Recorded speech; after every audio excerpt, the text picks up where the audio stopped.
పసిడి కాంతుల్లో పద్మావతమ్మ, పసిప్రాయముల వాడు గోవిందుడమ్మ.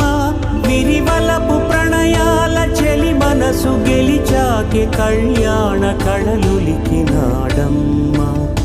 ఆకాశరాజునకు సరితూగు సిరి కొరకు రుణమైన వెనుకాడలేదమ్మా.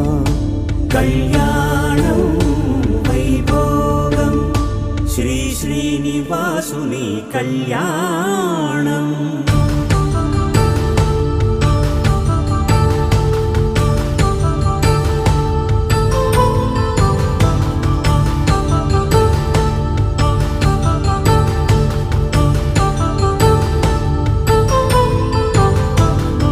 వేదమంత్రం అగ్ని సాక్ష్యం జరిపించు ఉత్సవానా,